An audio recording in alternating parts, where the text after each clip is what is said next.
mianatra eo tongotrao.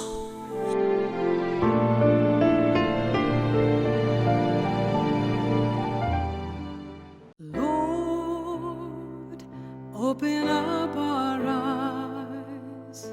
Let there be no disguise of the pain we see. Lord, open up our hearts to not ignore the cries of a world in need, and open up our ears so we can hear your call to share the hope you freely gave, and open up the path so we will have no fear as we go out to reach the world you long to save.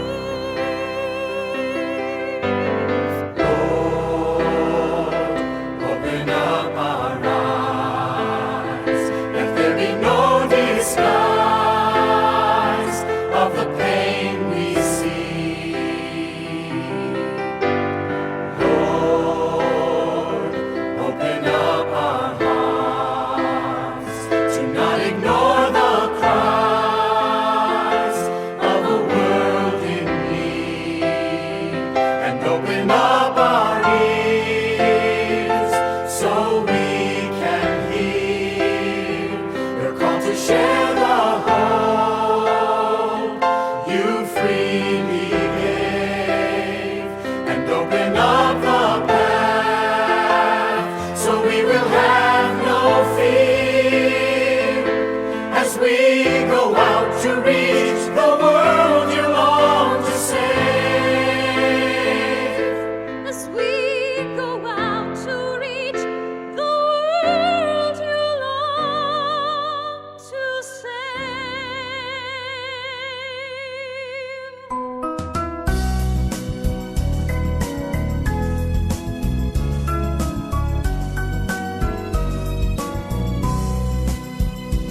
Enisautanao Jesu malalo, chachizao fotoana mamizao, ianaranay antongotrao, izahay izay mpianatrao, koa mitenenare Jesu malalo, izahay iaino tsaranao, ka iroteny avy aminao, itoetrapetsaka ao am-ponay ao, koa mitenenare Jesu malalo, izahay iaino tsaranao, ka iroteny avy aminao, itoetrapetsaka ao am-ponay ao, iroteny avy aminao, itoetrapetsaka ao am-ponay ao.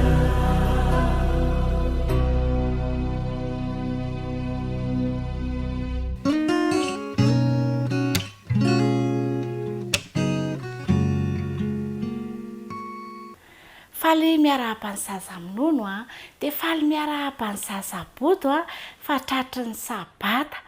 Isaotra an'Andriamanitsika no fitahiana antsika nandritra ny enemana e, dia akamba antsika ny tanana, dia ahondrika ny loha kipony maso fa hiara hivavaka.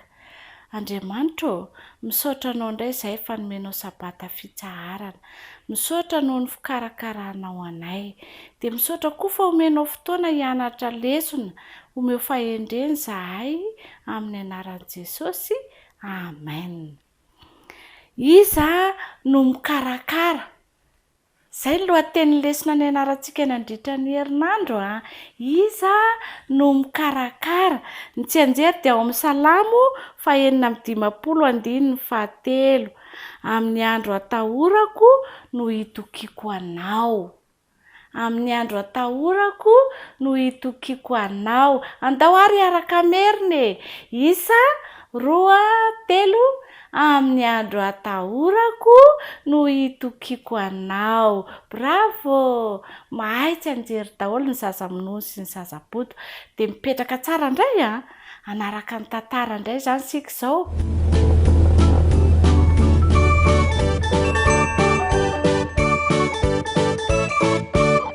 Netindreo zokilan'i Josefa lavitra ny fonenany ireo andeha nondro fianakaviem-be dehibe indray andro. Efa lany ny ondry avokoa niahatra teny amin'ny saha akaikikaika, tsy maintsy nentin'ireo rahalan'ireo niroaka hay maitso vaovao azo hohanina ny ondry. Andro maro dia maro tokoa ny lasaka nefa tsy mbola niverina ihany reto rahalan'i Josefa. Tiako raha mandeha mitady an'ireo rahalanao ianao, hoy Jakoba tamin'i Josefa. Jereo sao misy zavatra ilain'izy ireo, ary avy eo miverena ilaza amiko raha tsy misy manjo azy. Eny ry dada, ny ainga izao dia izao hoy Josefa. De lasa nanamboatra ny sakafo hoentina mandritra ny lalana lavitra izy. Rehefa vonona avokoa ny zavatra rehetra dia nanaova n'ilay akanjo lava tsara tarehy. Nandeha izy ka nandeha. Afaka andro maro vao nifanena tamin'ireo rahalany. Nitazana ny sahy ireto rahalahy indray maraina ka indro hitan'i Josefa tamin'ny nanantona azy. Ity fa tonga ny mpaninofy, hoy ny anankiray taminy. Fa inona koa no aleny ity? Hoy ny ray hafa. Niresaka zavatra ratsy nokasaina tao amin'i Josefa izy ireo avy eo ka nanao drafitra, ary drafitra mahatsiravina tokoa. Hitako ihany ianareo no ny farany, hoy Josefa. Sady niazakazaka nanantona azy ireo izy. Niala teny aminy anefa ny tsiky rehefa nosotonindreo mafy i Josefa. Voalohany indrindra dia nesorin'ireo rahalany teny amin'ilay akanjon'i Josefa. Avy eo dia nalahatsa ny tao anaty lavaka lehibe tao ambanin'ny tany izy, ary tsy afaka niakatra avy tao. Niverina teo amin'ny toerana nilasiany reto mpirahalahy ka nipetraka mba hihinan-kanina. Irobena rahalan'i Josefa kosa tsy mba nandrisaina tamin'ny zavatra nataon'ireto zokiny. Nikasa mangingina hampiakatra an'i Josefa avy tao anaty lavaka lalina dia lalina izy rehefa afaka kelikely eo ka andefa azy hody. Rehefa teny an-dalana ho any an-tsaha hikarakara ny ondry no nieritreretany an'izany. Rehefa lasa Robena dia nanompo ny masony teny amin'ny lohasazy Joda. Rahalahy iray hafa io. Indreto misy mpivarotra, hoy izy. Fomba iray androantsika an'ilay mpaninofy ity. Andao amidintsika aminy Josefa. Azon'izy ireo atao andevo izy. Dia izany ny zavatra nataon'ny mpirahalahy taminy. Namidiny sekely 20 tamin'ny mpivarotra Josefa. Natahotra Josefa tamin'ny voalohany. Nangovotra izy ary nitomany. Tsarony avy eo ny rainy sy ireo tantara maro ny tantarainy taminy mikasika amin'ny fomba izay nikarakaran'Andriamanitra azy. Tsy fantany izay antony nahatonga izao zavatra izao taminy, fa ny nataony dia nitoko tamin'Andriamanitra homba azy hatrany n'aiza alehany.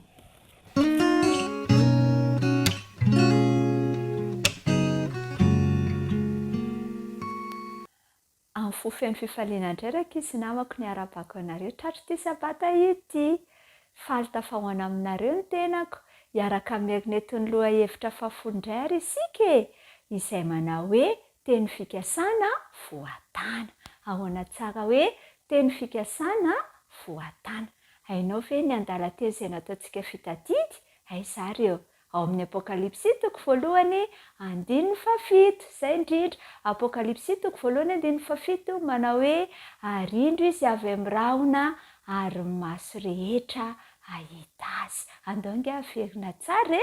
Arindro izy avy amin'ny rahona ary ny maso rehetra ahita azy. Apokalipsy 1:7. Tena tiany Jesosy tokoa raha izy isika io, ary iriny indrindra ny rahantsika mipetraka miaraka aminy rehefa ho avy eny amin'ny rao an-lanitra izy. Momba irinao ve ny anana anjara amin'izany fefen'be voninahitra izany? Mino aho fa tena irinao tokoa izany. Ary izany indrindra no irin'i Jesosy ho asianao. Ka dia andao ary anaraka indray ny tantara isika dia Jesosy ombanao manokana.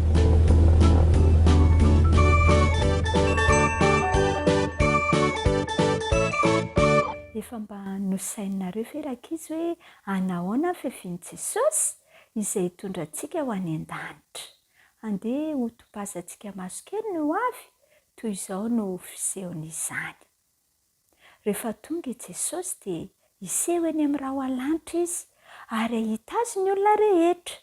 Avana tsara loko sady mamirapiratra indrindra, izay tsy mbola hitan'ny olona hatray no indro hitantsika eo ambonin'ilay rahona. Ary afo midorehitra kosa ny tazana eo ambanin'ilay rahona. I Jesosy amin'izany anie ho voadidin'ny anjely maro tsy voaisανtsika angamba mihoatra ny iray tapitrisa mihitsy. Fantatrareo ve izany hoe iray tapitrisa izany rankizy? Toy izao izany iray tapitrisa izany raha soratana. Manoratra iray ianao dia asiana aotra anakenina ao aorianany. Be aotra tokoa ilay izy sady izany mbola ho marobe mihoatra n'ireo aotra ireo rankizy ny anjely miaraka amin'i Jesosy amin'izay fotoan'izay. Akanjo fotsy lava sady mamirapiratra, misy marika famantarana hoe mpanjaka ny mpanjaka sy tompon'ny tompo no anaovan'i Jesosy amin'ny fotoana io. Fon'i Jesosy maty teo amin'ny hazo fijaliana mantsy rankizy dia satroka vita tamin'ny tsilo anie ny teny an-dohany. Fa ankehitriny kosa dia misatroka satro-boninahitra volamena mamirapiratra aok'izany izy. Nefa tsy mbola mamirapiratra mihoatra noho ny famirapiratany tavany izany satro-boninahitra izany. Fa mazava mamirapiratra mihoatra ny famirapiratany masoandro amin'ny tatavovonana rankizy ny tavan'i Jesosy. Sambatra ery ianao mahita azy, hany ka mihiratra ihany koa ny tavanao. Andrean'i Jesosy ny sofiny rehetra amin'izay fotoan'izay rehefa miantso mafy mantsy izy manao hoe indro avy aho, dia feo manakoako mafy indrindra tahaka mivaratra amin'ny rahodraona, izay mbola tsy fandreny ho rentsika. Dia tahaka ireny kotro-baratra mampitsamboatra anao tapika ireny. Mipaka ety an-tany ny feony ka mamono maty any am-pasana. Feo trompetra manakoako mafy koa no re manaraka izany. Ary ao aorian'izay dia feon'anjely tapitrisan'ny maro ange no injao renao mihira hira fiterana. Rehefa manakaiky ilay rahona rankizy dia mihovitrovotra ny tany manontolo, manjelanjelatra, mitsoridrika etsy sy eroa ny tselatra ary miraodraona ny kotro-baratra. Miteny amin'ny maty ary Jesosy avy eo manao hoe mifoaza, mitsangana. Ary indreo ny olon'Andriamanitra rehetra izay efa nodimandry fa mitsangana indray ka manao hira fiterana ho an'i Jesosy amin'ny feo mafy koa. Dia indro ange i Adamy fa mitsangana, ry Rahaba koa, ry Daniela, ry Petera, ry Maria Magdalena sy ny sisa. Vatana tanteraka, tsy misy okianina ny vatan'ny olona rehetra. Raha iny izy ireo fa mitsangana maty satria hovan'i Jesosy ao anatin'indray dimasy izy rehetra. Indreny koa ny anjely fa mitsena azy ireo sy mitsena antsika izay mbola velona koa. Dia manampy antsika hitady ireo fianakaviantsika ange ireo anjely ireo atolotra izy ireo ny ray aman-dreny ny zanany, ampiaon'ny indray ny mpinamana. Rehefa izany dia akarina eny amin'ny rahona isika rehetra rankizy mba hitsenan'i Jesosy. Eo amin'ny andaniny roa amin'ilay kalesa voasaro ny rahona dia misy elatra ary eo amboniny dia misy kodiarana. Samy miantsoantso mafy na ny elatra na ny kodiarana manao hoe masina, masina. Ary iny fa mitodi-do makany an-danitra izy ireo. Mihira ireo anjely ireo manao hoe masina, masina, masina ny Tompo Andriamanitra tsy toa. Ary ny olona rehetra izay mitaingina kalesy ao anatin'ny rahona dia iobo hoe aleloia, ary indro ny rahona fa mandroso miakatra trany ho an'i Jerosalema vaovao ilay tanànan'Andriamanitra. Ny fiavian'i Jesosy dia fotoana iray feno fahazavana mamirapiratra tokoa rakizy, mitana kotrokotroka sady feno arafona tokoa. Ho tahaka ny matso izany e, ho fotoan-dehibe hiaonan'ny olona rehetra ao amin'ny fianakaviam-be, sady ho andro masina fialan-tsasatra koa. Izany rehetra izany inge dia ho tanteraka amin'io andro iray io avokoa e. Maniry fatratra teo any ve ianao? Fa izaho dia tena maniry ho any koa, ka ny riako dia ho any ianao.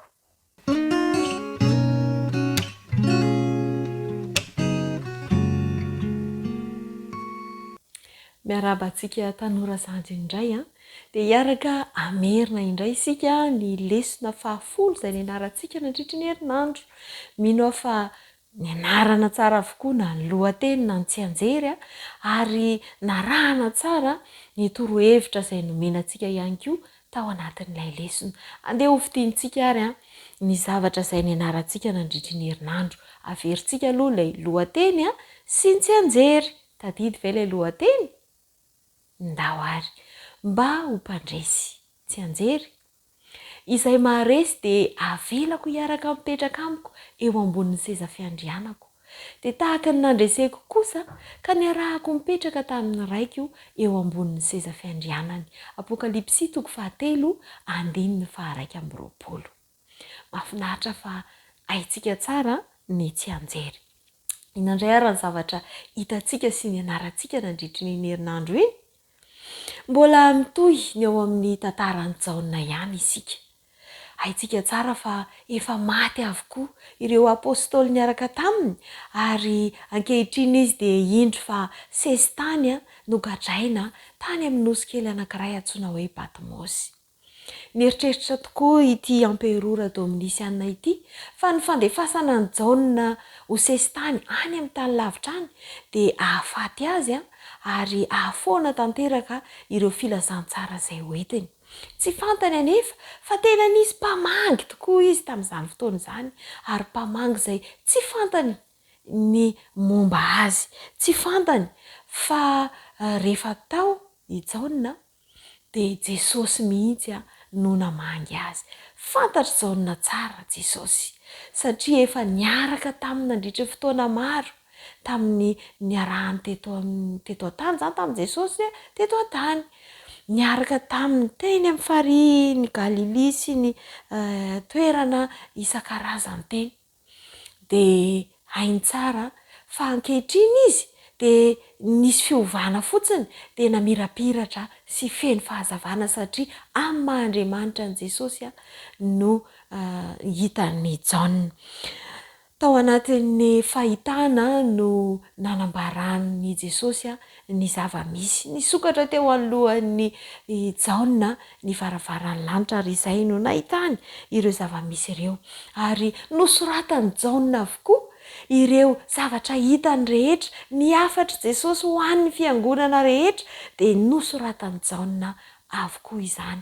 Teo vao tena tsapan'ny Jaona ny antony tsy nahafatesany, ny antony mbola mahavelona azy ankehitriny, ny antony izay tsy navelan'Andriamanitra nahafaty azy tao anatin'ilay menaka mahamay.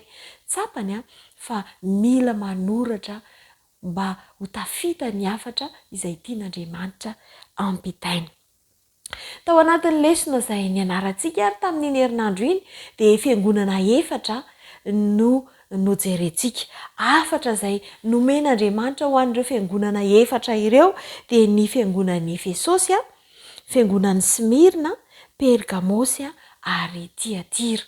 Jesosy dia nandefa afatra manokana ho an'izy ireo ary ny afatra izay nomena azy na dia fiangonana izay tena nisy tamin'ny taon-jato voalohany ary izany dia mbola afatra nomena ny fiangonana ankehitriny. Afatra omena ho antsika isam-batan'olona tsirairay avy ihany koa izany. Fantatra Jesosy ny hery sy ny fahombiazany reto fiangonana ireto ary tena noderainy izany. Fantany ihany koa nefa fa misy fahalemena izay tokony ho arenina sy tokony ampiana kokoa zany eo amin'ny fiainan'le fiangonana.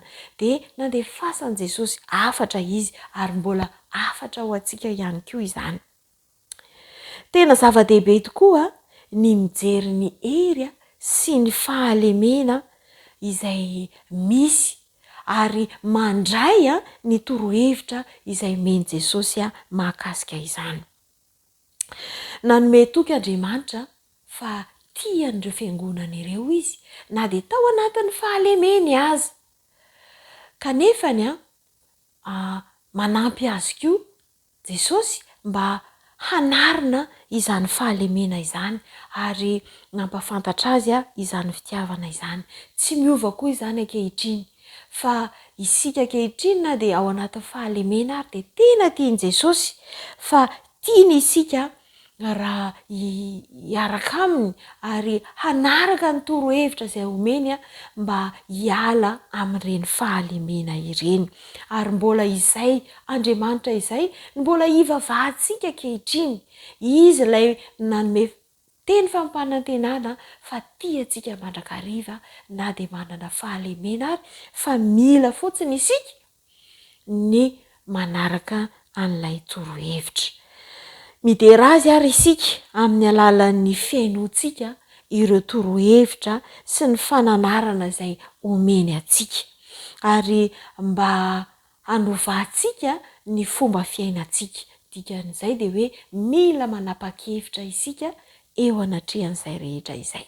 Mino aho fa nandray fanapahan-kevitra isika tanora tsirairay avy tao anatin'izay fianarana ny tenin'Andriamanitra izay. Ny hafatra izay nampitaina tamintsika ary dia hoe miankoka amin'Andriamanitra isika rehefa maneho fitokiana amin'ny fiainantsika. Rehefa matoky azy isika ary mandray ny hafany dia miankohaka amin'Andriamanitra isika izay. Ary hahatonga fanovana lehibe ho an'ny hafa koa izany fomba fiainantsika izany. Izay ary ny lesona izay nianarantsika nandritra ny herinandro. Mino aho fa mbola zoto hianatra hatrany ny lesona isika satria tsy mijanona eo amin'ireo fiangonana efatra ireo ny hafatra fa mbola misy fiangonana 3 indray nomena hafatra izay hianarantsika mandritra ny herinandro. Dia mirary soa antsika tanora zandriny dia mandra-piona indray.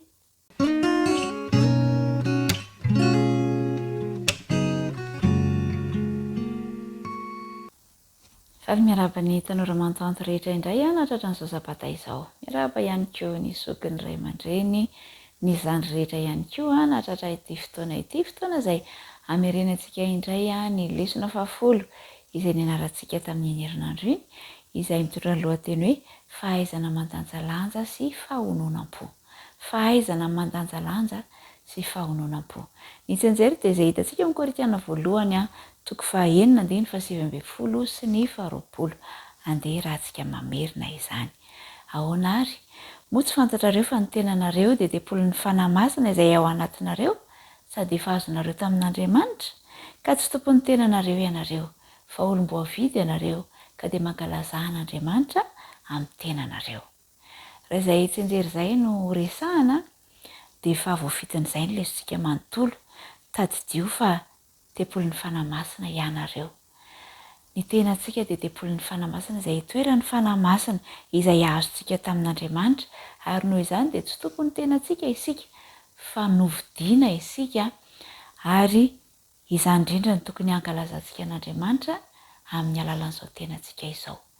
Dia tamin'ny herinandro isika dia niresaka indrindra ny amin'ny fomba fanaovana safidy nanahoana ny fampiarana ny lesona tamin'ny herinandro iny fa ho amafisitsika izay amin'ity herinandro ity dia ny fahaizana mandanjalanja.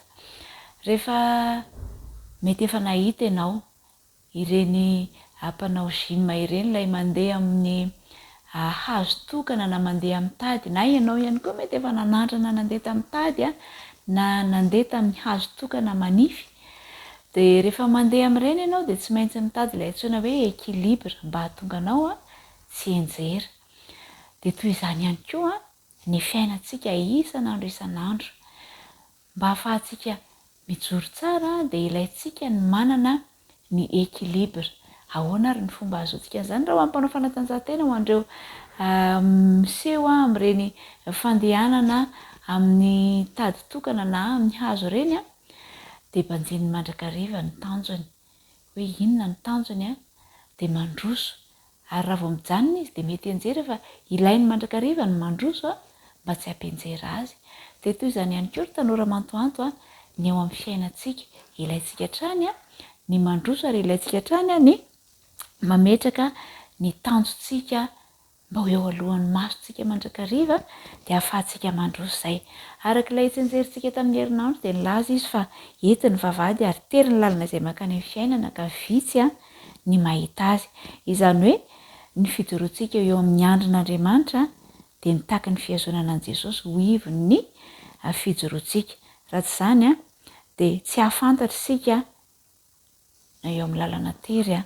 na eo amin'ny lalana kely izay misy antsika ary ny boky Apôlôna 4:9 dia mampatsiahy antsika hoe maneky azy amin'ny alehanao rehetra fa izy no andamina ny lalanao rehefa miankina amin'Andriamanitra isika rehefa avelantsika izy no hitantana antsika dia izy no ampahitantsika izay lalana tokony hizorantsika mbola tanora ianao zao mbola tsy fantatrao hoe inona no ataonao ao aorianao mbola tsy azonao an-tsaina hoe ohatry ny ahoana izany hoe mitady ny hanina hohanina mitady ny rano sotroina mitady n'ireo karazan-javatra be dia be izay esan'ny ray aman-dreninao saina kanefa na ho ela na ho haingana dia efa tsy maintsy hiatrika an'izany ianao ary tsy maintsy mandanjalanja tsara ianao eo anatrehan'izany toe-javatra izany Andriamanitra dia mahafinaritra fa izy ilay namorona anao dia izy ilay mahafantatra ny mombanao manontolo a dia izy no afaka manampy anao mba hanana fifandanjalanjana tsara sy mahasalama eo amin'ny fiainanao izany hoe manome fiainana feno anao izy a ary vonona ny hanampy anao a ny amin'ny safidy rehetra ataonao sy amin'ny fandanjalanjana rehetra tsy maintsy hatrehanao eo amin'ny fiainana izany hoe ny fiainantsika isan'andro dia ilaina ny fahaizana mandanjalanja ny amin'ny safidy rehetra raisitsika isan'andro dia na eo amin'ny zavatra atao na ny amin'ny zavatra jerena na amin'ny zavatra henoina dia mila tandremana ireny rehetra ireny ary ilaina indrindra ny manana fahononam-po ao anatin'ireny rehetra ireny arak'ilay voalazan'ny lohatenin'ny lesontsika araky ny voalazan'ny Filipiana 4:5 koa dia miresaka izy hoe saina no zavatra any ambony fa tsy ny zavatra etỳ an-tany raha ho an'ilay mpanao gym dia tsy maintsy mijery ambony mandrakariva izy ary izay ihany koa ny tokony ataontsika mahaiza mijery ny lafitsaran'ny zavatra eo amin'ny fiainana ary apetrao mandrakariva araky ny voalazako teo ny tanjonao dia na misy aza ny olana dia jereo hoe inona ny lafitsaran'ny zavatra azo raisina eo anatrehan'ireny mba hahafahanao mihoatra sy hahafahanao mandroso mandrakariva raha tsy mandroso ianao iaho te dia mety ho lavo mety anjera fa ilainao ny mandroso hatrany dia ny hery hananany saina dia tokony ampiasaina sy ampivelarina mandrakariva mba hanana ny lehilahy sy ny vehivavy fisainana mifandanja tsara araky ny voalazan'ny ilay mpanompo vavin'Andriamanitra mpanoratra anankiray antsoina hoe Ellen White ilaintsika ny mampiasa ny saina mampiasa ny fahaiza-manao rehetra mba hahaizantsika mandanjalanja ny fiainantsika manontolo manomboka izao izany ry tanora mantoanto dia ilaintsika ny mametraka ny Kristy ho loha laharana mandrakariva eo fiainantsika mba hananantsika ny fahaizana mandanjalanja ny amin'ny zavatra rehetra izay ataontsika saintsika ho antsika jerentsika izay rehetra mahakasika antsika dia ilaina ny fahaizana mandanjalanja ilaina ny mandrosatra any ihany koa ary apetrao mandrakariva ny tanjonao dia mijereva lafitsaran'ny zavatra mandrakariva dia androso ianao ary hanana ny maizy azy ianao rehefa ao aorianao ny tompony ahitany tanora mantoanto rehetra dia manao velomanao manaraka indray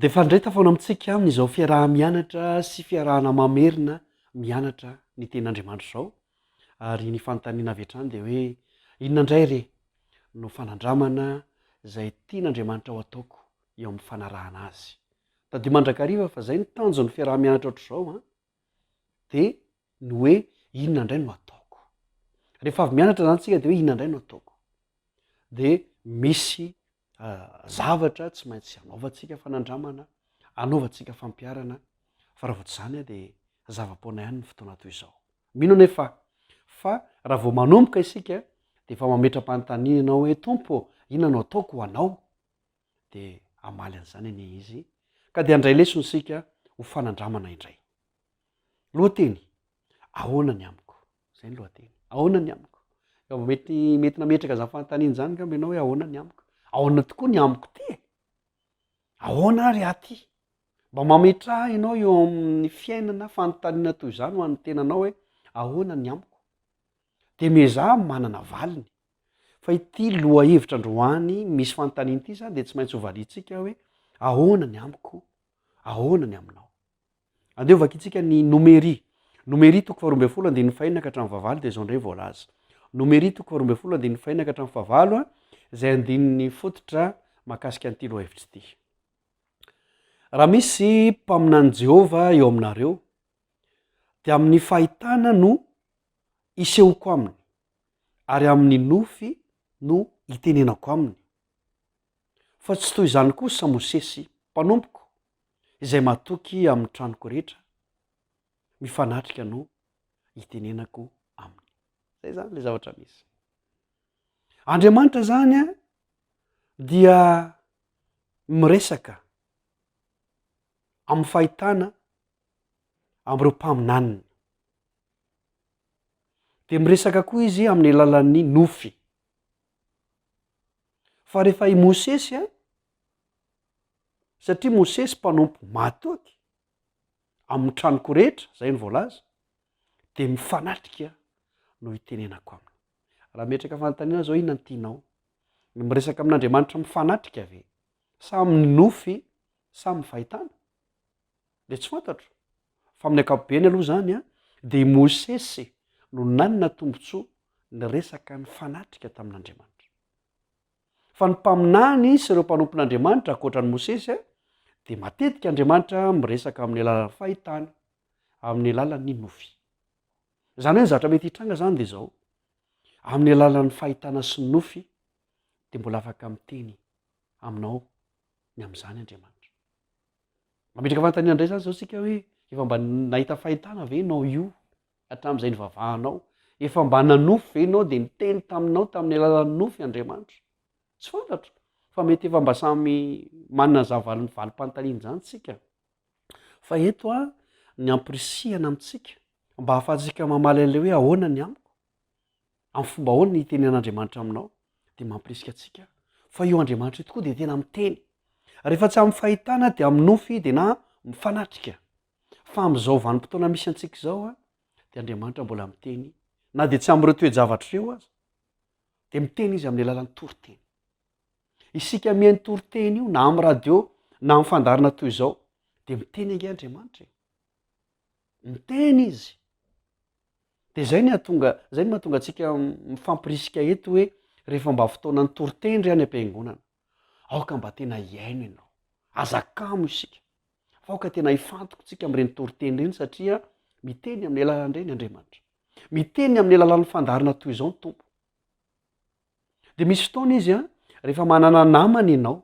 ka namana ara-panahy zany hoe namana mivavaka de matetika miteny amin'ireny namana reny koa Andriamanitra firifiry moa tsika manana namana mba mivavaka fa matetika angizy ireny mananatra atsika miteny amintsika de le tsika satria namana le miteny de ohatrany tsiraraitsika fa misy fotoana Andriamanitra miteny amin'ny alalan'ny namanao ka raha tianao zany ny tenenan'Andriamanitra amin'ny alalan'ny namanao a de mba le namana ara-panahy reny atao namana fa indraindray ny namantsika tsy ara-panahy de tsy misy Andriamanitra miteny mihitsika fa amin'ny alalan'izy ireny nefa no itenenan'Andriamanitra rehefa tsy ara-panahy le namantsika fa mety hoe ara-nofo be izy na hoe ny fanahy ratsy mihitsy ara no mety hoe miaraka amin'le namantsika satria namana ratsy izy de ny devoly no miteny amintsika amin'ny alalan'ireny namantsika ireny de manoro-hevitra zavatra tsy mandeha amin'izay tokony izy ary manimba sy mamotika atsika noho izany raha tiatsika zany ny anao fanandramana mba hiteny amintsika Andriamanitra mino toriteny de mba manana namana ara-panahy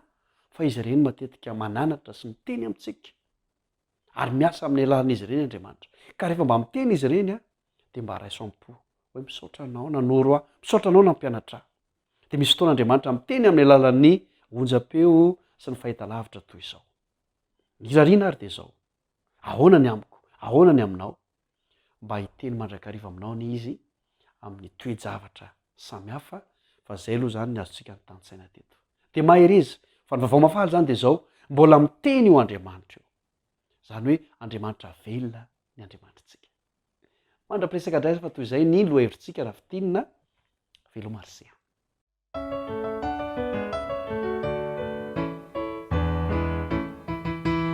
Miderahan'ny Jehova zay firenena rehetra miderahan'ny Jehova zay firenena rehetra miderahan'ny Jehova miderahanny Jehova miderahanny Jehova zay firenena rehetra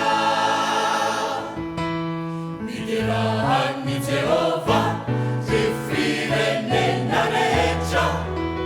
miderahanny Jehova rifirenena rehetra miderahanny Jehova miderahanny Jehova miderahanny Jehova rifirenena rehetra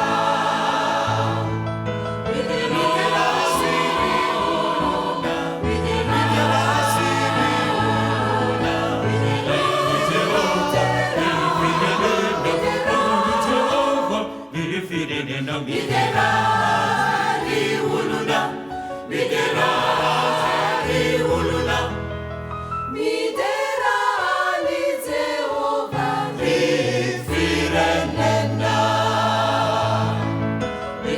miderahanny olona miderahanny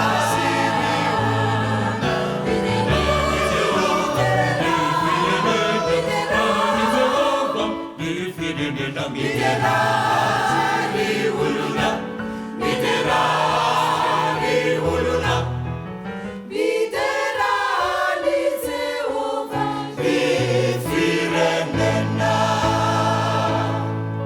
valehibeny famijero valehibeny famitrapony manakizay rehefa manakizay rehefa miarapony Jehova Alleluia Alleluia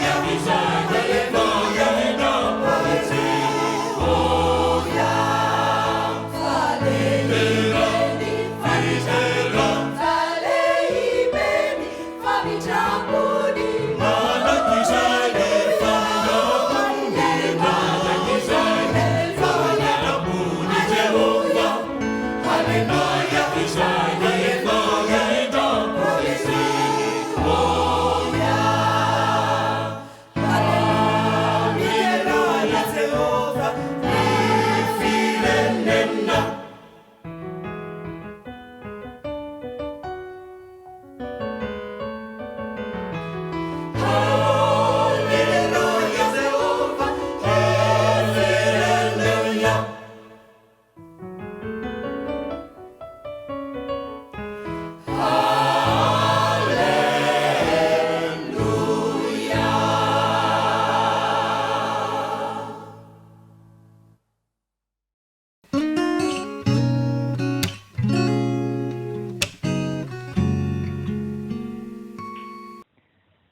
miarahaba antsika rehetra indray isa-tokantrano natratra nyzao sabata izao ny fiadanan'ny tompo anie hitoetra amintsika tsiraray avy tonga eo amin'ny fiarahana mamitona ny lesony lehibe isika ny lesona fahafolo izay nampitondraina ny lohateny hoe ny fampinahana farany ataon'ny satana ny famitahana farany ataon'ny satana ny tsy anjery zay amporisinatsika ihany koa mba hanao an'izany tsy anjery dia ao amin'ny jaona toko 7 andiny 7 de zao le izy hoe manamasina azy amin'ny fahamarinana ny teninao ny fahamarinana mialohan'ny arahantsika mandinika izay de anondrika ny lohantsika isika hivavaka.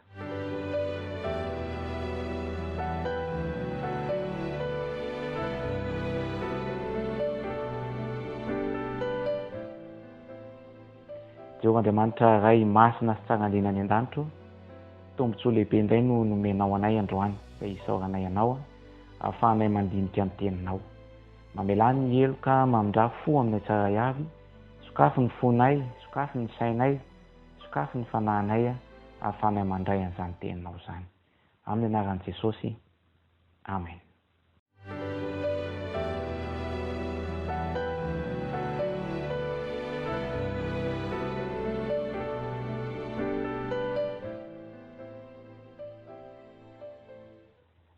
Araka n'izay hoe fampitinana izay dia hoe zahantsika avohitra ho ampatsiahivina indray zany ireo teboka lehibe sy sarobidy ny rahantsika nianatra nandritra ny herinandro teo iny.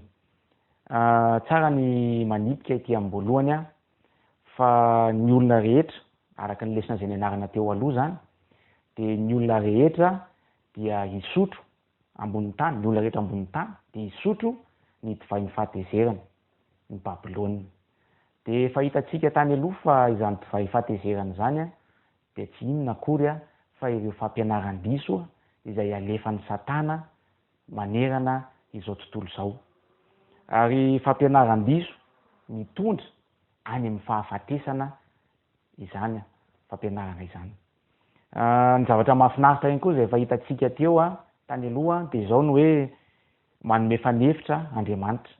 Tsy navelany ho revo ho an'izany fampianaran-diso izany isika ka ho tonga any amin'ny fahafatesana fa nanome fanefitra izy ho an'izao tontolo rehetra izao ary mitarika antsika ho any amin'ny fiainana mandrakizay zany.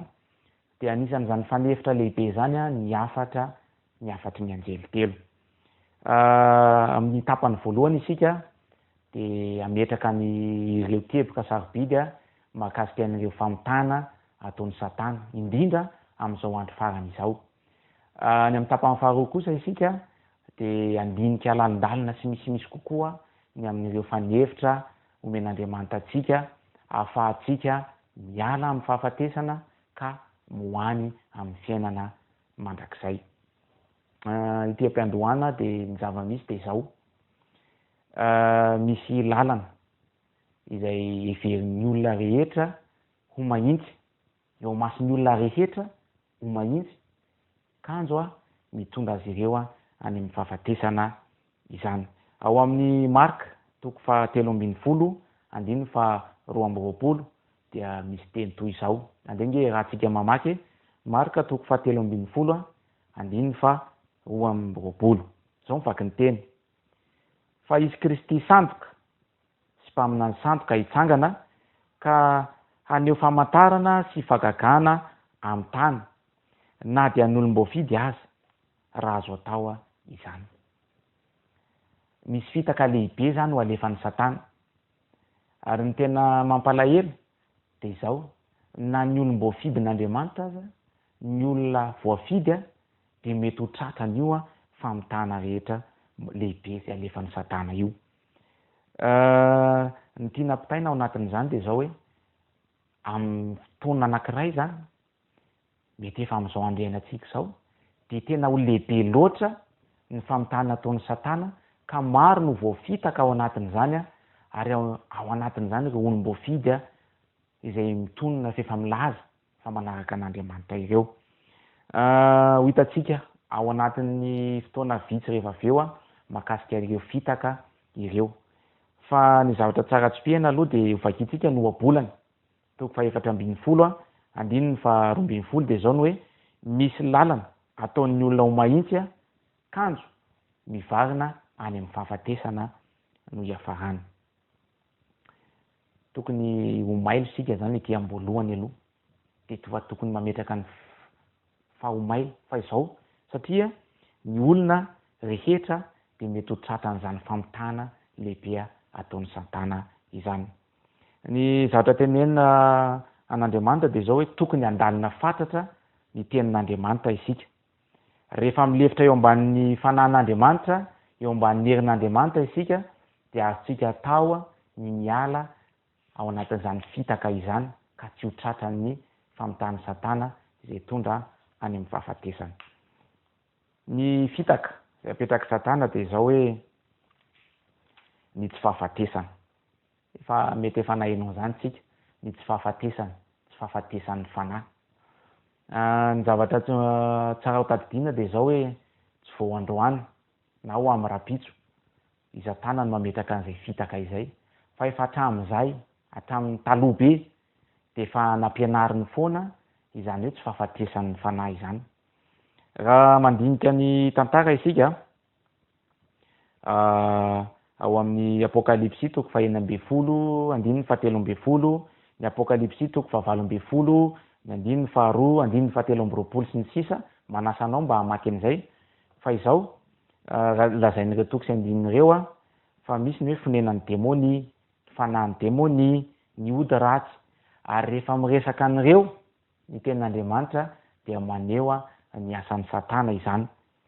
Dia tsipihana ao anatin'izany ny hoe tsy fahafatesan'ny fanahy, ary izany no fitaka lehibe araka ny voalaza tetsy ambony izay alefa afafin'ny satana efa hatramin'ny taloha ankehitriny ary mbola ho amafisiny ho amin'ny ho avy ihany koa. Ny zavatra mampalahelo dia izao, maro amin'ny kristianina izay mino any Kristy no ho tafalatsaka ao anatin'izany fampianaran-diso izay alefan'ny satana izany. Ka mampalahelo dia zao ihany koa hoe eny amin'ny toerana, eny amin'ny pilipitra, any am-piangonana no voizina izany fampianaran-diso ny amin'ny tsy fahafatesan'ny fanahy izany. Raha mandinika eny amin'ny fiarahamonina eny isika dia raha tsika mahita fa zao rehefa misy ny maty ohatra dia any amin'ny fiangonana sasatsasany dia eny no voizina hoe tsy maty ilay olona, ny fanahiny, ny vatany maty fa ny fanahiny dia tsy maty fa miakatra avy hatrany any an-danitra mipetraka eo ankavanan'Andriamanitra.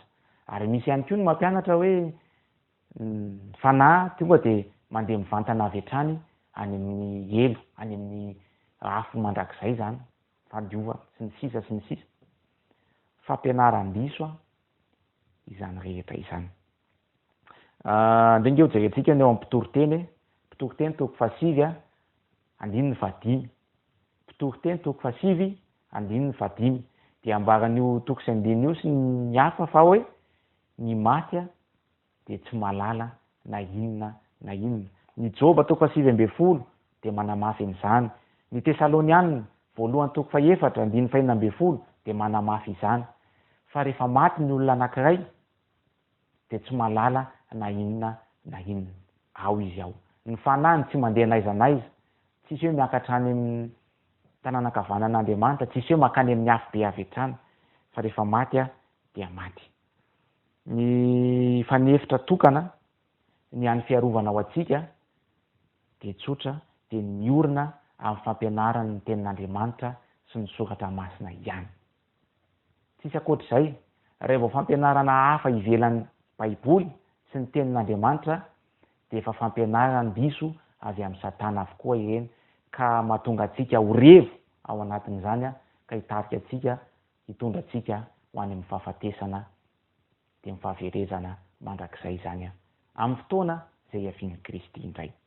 Zay le fitaka voalohany, ny tsy fahafatesan'ny fanahy. Ny fitaka faharoa indray dia ny fivavahana amin'ny sandoka. Fivavahana amin'ny sandoka, ary tsy vao amafisina fa tsy vao hoe androany na hoe ho amin'ny ho avy, fa efa nisy hatrizay. Andenge tsika jery ohatra taloha tamin'ny andro taloha be tany dia ny Egyptianina, ny Persianina, ny Sirianina, ny Babilonianina, ireo firenena ireo zany dia anisan'ny tena nalaza fa mivavaka tamin'ny masoandro. Tsy nino an'Andriamanitra, tsy nino an'izany misy zany Andriamanitra mpamoriny zany, fa ny azy dia ny masoandro no Andriamanitra hivavahana, ary eo no anaovan'ny fanompoam-pivavahana rehetra. Ny mampalahelo, Ezekela toko 7:9 dia ny niditra tsikelikely tao amin'ny fivavahana kristianina izany fivavahana ny masoandro izany. Ny Ezekela dia zao hoe nisy antokon'olona zany niditra tao amin'ny tempolin'Andriamanitra ihany, fa rehefa tonga tao izy dia ny ambony tempoly dia nitodika ny atsinanana nanandrify ny masoandro de nivavaka tamin'ny masoandro tonga tao am-piangonana ihany fa tsy le Andriamanitra ny nivavahana fa ny masoandro. Io le fitaka voizin'ny Satana. Tsy ilay Andriamanitra mpamorona ny masoandro no nivavahana fa ilay masoandro no foronina indray a no lasa nivavahana. Amin'iny nge jerentsika ny fivoaran'ny tantara. Nisy ny amperora anankiray antsoina hoe Constantin. Mety efa fantatsika zany manova fikarohana ny mahakasika ny Constantin. Fa i Constantin dia mpivavaka amin'ny masoandro. Ino zany izy fa ilay amin'ny masoandro no Andriamanitra. De rehefa nandeha nefa ny fotoana de niova fo ity Constantin ity, amperora ity, ka zao nino izy fa lasa ilay Andriamanitra ny tokony ivavahana fa tsy ny masoandro. Ilay mpamorona amin'ny masoandro ny tokony ivavahana fa tsy ny masoandro. Tsy niala tao anatin'ny fony anefa ireo fombafomba natao tamin'izy mbola tany amin'ny masoandro, fivavahana amin'ny masoandro zany. De namoaka lalàna izy namoaka didy tao amin'ny 220 taona, 220 tao aorianan'ny Kristia, fa natao andro tsy fiasana, tsy fanaovana ninina ny andro alahady. Izay andro nivavany tamin'ny masoandro teo aloha de nataony karazana jour férié zany io andro io. Izy tsy miteny hoe mivavaha amin'ny masoandro izy tsy miteny hoe mivavaka daholo rehefa eo, fa nataony lalàna le izy ho jour férié. Rehefa nandeha ny taona mampolo ny taona maro taty aoriana de niraisin'ny fitondram-panjakana tao Roma, raisin'ireo papa sy ny filakevitry ny fiangonana fa nanandao atao andro fivavahana io andro alahady io, izay andro fivavahana tamin'ny masoandro tamin'izany fotoana izany. Tao alohan'io anefany de andro sabata no nivavahany zareo, fa rehefa nivorivory tao zareo de ozy izy hoe andao ho avadika ho andro alahady izany andro fivavahana izany. Araky ny tantara zany izay manasa anao anaporofo izany fa novainy zareo ho andro alahady, andro fivavahana amin'ny masoandro ilay andro tena izy, andron'Andriamanitra, de ilay fivavahana amin'Andriamanitra izany novainy ho alahady. Ary fitaka lehibe izany. Ohatra mahery vaika izany izay maneho ny fahamarinana ny finoany amakamaran'ny olona. Rehefa misy akamaroan'ny olona zany mandeha mirona amin'ny zavatra anankiray de tsy midika fa iny ny marina. Raha marina ny olona mivavaka amin'ny andro tsy izy de tsy midika fa iny ny marina, fa averina hatrany ny baiboly sy ny tenin'Andriamanitra mandrakariva no marina. Tsy ny lovatsofina sy ny fanovana ny entin'ny olona maromaro de izay natao hoe fahamarinana. Zay le fitaka zay apetaka Satana.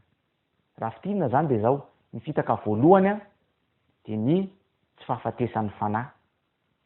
Ny fitaka faharoa de ny fanovana ny andro, andron'Andriamanitra ho amin'ny andro alahady, andron'ny masoandro.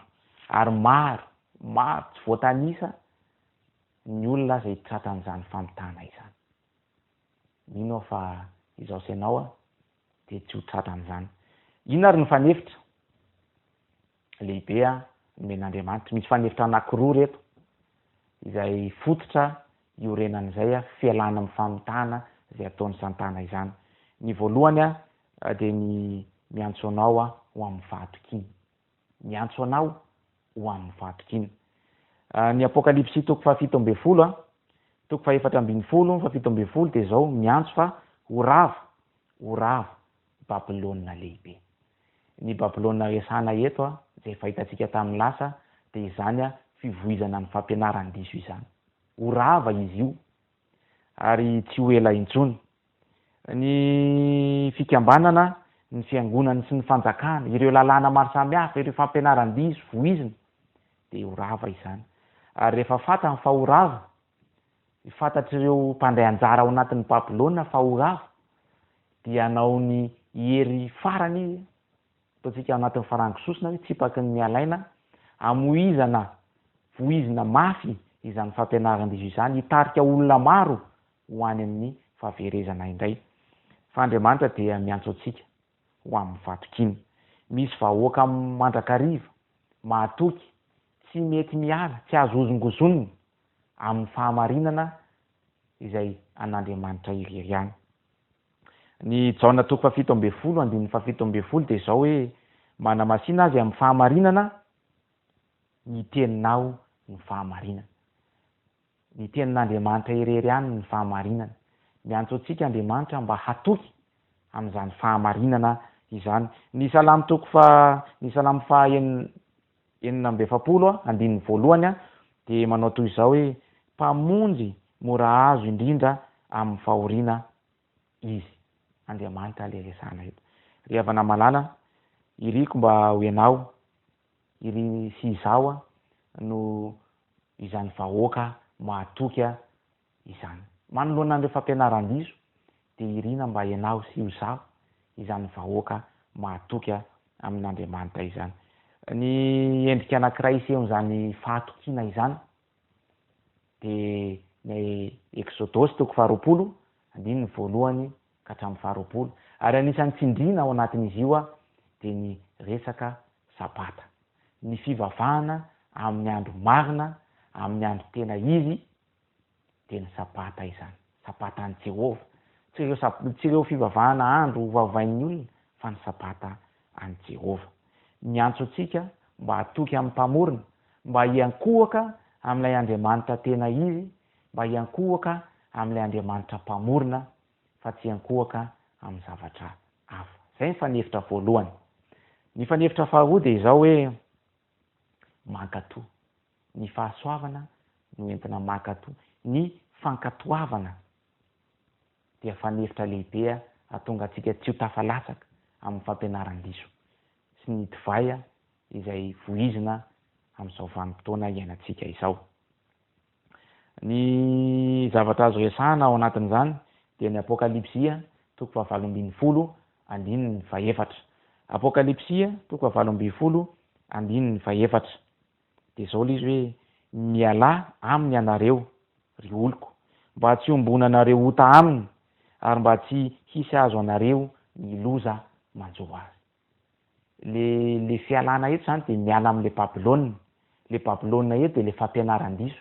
Miala amin'ny fampianaran-diso mba tsy hombonanareo ota aminy ary mba tsy hisy azo anareo ny loza zay mety ahazo azy ao aorianao. Mety efa amin'izao mihitsy aza. Miantso antsika Andriamanitra mba hakatoa ka sy hiala amin'ireny fampianaran-diso ireny. Hiala amin'ireny fitaritana antsika ho any amin'ny fahaverezana ireny ka hifantoka amin'ilay tena Andriamanitra tena izy, hifantoka amin'ilay Andriamanitra mpamorona sy ny tenin'Andriamanitra irery ihany. Rehefa manaiky an'i Kristy amin'ny alalan'ny finoana isika de tadidio fa omeny hery amin'ny alalan'ny fahasoavana ahafahantsika mandresy, ahafahantsika miala ao anatin'izany fampianaran-diso izany. Omeny antsika ny fahafahamanao rehetra, omeny antsika ny hery rehetra, omeny antsika ny fahasoavana ahatonga antsika ho tafiala ao anatin'izany. Ry havana malala, ety am-pamaranana de izao. Miantso anao ny lanitra manontolo, miantso anao Andriamanitra mba hiala ao anatin'ny fampianaran-diso izay mety hisy anao amin'izao vanim-potoana ifampiresahantsika izao. Mety tsy nalaly ianao teo aloha fa zao malaly ianao ankehitriny. Miantso anao Andriamanitra miala, miova fa mbola fotoana ho anao izao. Ho antsika zay efa mahalala kosa, ho antsika Adventista de izao. Miantso anao ihany koa Andriamanitra mba hafoy ny ezaka izay mety ho ataon'ny tenantsika, mba hafoy ny ezaka izay feno fitiavan-tena amin'ny maha olombelona atsika ka sy hiaina araka an'Andriamanitra noho ny finoana sy ny fahasoavan'i Kristy manafaka atsika amin'ny fanameloana izay mety hanjady atsika. Miantso anao Andriamanitra mba hiala amin'izany fironana ratsy izany. Ry havana malala, iriko mba tsy ho fotoana mandalo fotsiny izao fotoana iarahantsika namitina ny lesona izao fa hitondra fiovam-po marina eo amintsika tsiraray avy, ahatonga antsika hiala ka hiverina ao amin'Andriamanitra, hiala amin'ny fampianaran-diso ka hiverina amin'ny tena fahamarinana, hiverina ao amin'Andriamanitra indray. Amen. Andeha isika iroso amin'ny fanaovana ny fanatitra ny sekoly sabata, ka manasanao anao izany amin'ny mpifaliana sy amin'ny fanoloran-tena feno. Dia ao anatin'ny zava-maneno no anatotosantsika izany.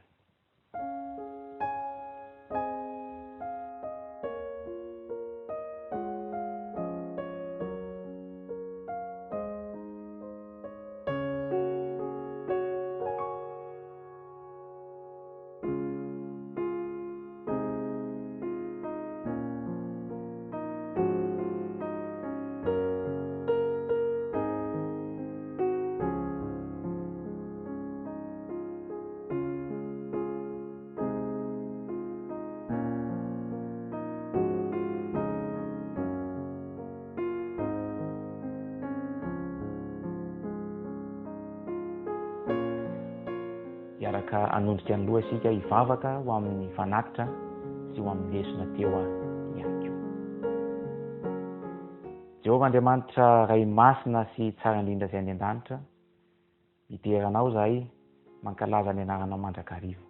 Misaotra anao fa nampatsahivonao anay androany, nampafantarinao anay androany indray fa azonay atao ny miala amin'ireny fampianaran-diso, amin'ireny rivotra hoentin'ny satana mitondra anay any amin'ny fahafatesana ireny. Azonay atao ny miala amin'izy ireny noho ny fahasoavanao. Ingany izay mba handray fanapahan-kevitra androany, hiala amin'izany ary hifantoka ny amin'ny fiainana mandrakizay, hifantoka amin'ny teninao sy ny famarinana avy aminao irery ihany. Misaotranao ihany koa izay satria afaka nanao ny fanatitra androany, afaka nanolotra indray izany ho amin'ny asanao. Ingany mba vita ny tandrify azy izany ary ny fomba manolotra ny paosy ny voana dia ho feno ny fitiavanao ary ho niranao be ho fitahinao anay izany. Fa io ny fitohizan'ny fotoana rehetra mba eo ambany fijerinao, eo ambany fitarihanao mandrakarivo. Fa io ny tokantrano tsirairay avy amin'ny anaran'i Jesosy. Amen.